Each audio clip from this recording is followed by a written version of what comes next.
خواتین حضرات، infection control society بچوں کی صحت کے بارے میں مضامین آپ کی سماعت کے لیے پیش کر رہی ہے۔ کانوں کے انفیکشن، کان کا انفیکشن، ایئر انفیکشن کے بارے میں ہم آپ کو معلومات بتانا چاہیں گے، معلومات دینا چاہیں گے تاکہ آپ ان مسائل سے آگاہ ہوں اور اپنے بچوں کو، اپنی فیملی کو ان مسائل سے بچا سکیں۔ کانوں کے انفیکشن یا ایئر انفیکشن جو ہے بہت ہی کامن ہے بچپن میں۔ اس کی ایک وجہ یہ ہوتی ہے کہ گلے کا جو میوکس ممبرین ہیں، گلے میں، تھروٹ میں جو میوکس ممبرین ہے وہ کانوں کے میوکس ممبرین سے ملی ہوئی ہوتی ہے۔ کان جو ایئر ہے، ایئر کے 3 حصے ہوتے ہیں۔ ایکسٹرنل ایئر جو باہر کی طرف نظر آتا ہے، اس کی ایک چھوٹی سی نالی ہوتی ہے۔ اس کے بعد ہے مڈل ایئر۔ مڈل ایئر کے اندر جو ہے 3 چھوٹی چھوٹی بونس ہوتی ہیں اور میوکس ممبرین ہوتی ہے۔ تیسرا حصہ جو ہے انٹرنل ایئر کہلاتا ہے۔ مڈل ایئر کا کام جو ہے وہ یہ ہے کہ باہر سے جو لہریں آتی ہیں، آواز کی لہریں آتی ہیں، وہ ٹمپینک ممبرین پہ پڑتی ہیں، اور ٹمپینک ممبرین جو ہے وائبریٹ کرتی ہے، تو وہ لہریں جو ہے وائبریشن، ان کی وائبریشن جو ہے ان چھوٹی چھوٹی ہڈیوں کے ذریعے انٹرنل ایئر تک پہنچائی جاتی ہے۔ مڈل ایئر کیویٹی جو ہے اس میں میوکس ممبرین جو ہے وہ یوسٹیشن ٹیوب کے ذریعے گلے سے ملی ہوئی ہوتی ہے۔ بچوں میں یوسٹیشن ٹیوب بہت چھوٹی ہوتی ہے اور اسٹریٹ ہوتی ہے،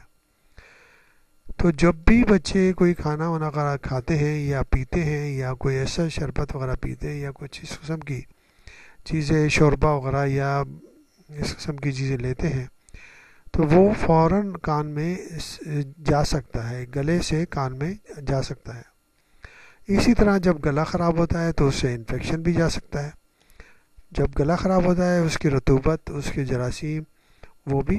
کان میں جا سکتا ہے یوسٹیشن ٹیوب کے ذریعے، جو ٹیوب جو ہے مڈل ایئر کو گلے سے تعلق میں رکھتی ہے۔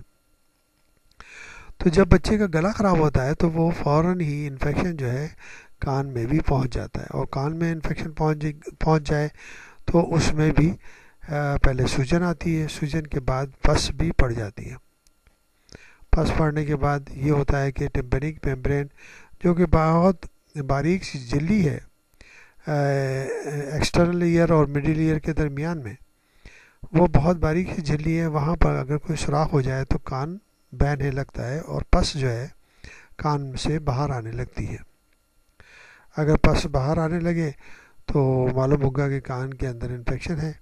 اور ویسے کان میں درد بھی ہو سکتا ہے۔ اگر پس نہیں آتی اور اس میں کوئی سوراخ نہیں ہے، اس میں دباؤ پڑ رہا ہے کان کے اندر، تو کان کا درد محسوس ہوگا، بچے کو کان میں تکلیف محسوس ہوگی۔ تو پیڈیاٹیشن جو ہے، جو فیملی فزیشین ہے، وہ فوراً معائنہ کر کے، کان کا معائنہ کر کے یہ بتا سکتے ہیں کہ کانوں میں انفیکشن ہے، گلے میں انفیکشن ہے۔ تو جب گلے کا انفیکشن ہوگا تو اس کے ساتھ ساتھ کانوں میں بھی انفیکشن ہو سکتا ہے۔ تو اس لیے ضروری ہے کہ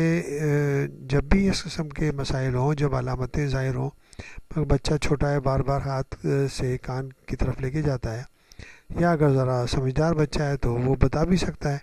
کہ کان میں درد محسوس ہو رہا ہے، یا پھر یہ کہ علامت یہ ہے کہ کان میں سے کوئی رطوبت نکل رہی ہے،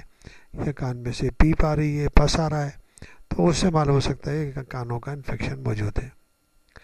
اگر کانوں کا انفیکشن موجود ہے تو بہتر یہ ہے کہ ایک فیملی فزیشین کے پاس جا کر اس کو معائنہ کرائیں کہ کان کیا ڈیمیج تو نہیں ہو گیا۔ اگر ڈیمیج ہو جائے تو پھر یہ کہ کان کا بہراپن بھی ہو سکتا ہے، اور یہ انفیکشن جو ہے دماغ میں بھی جا سکتا ہے، کیونکہ جو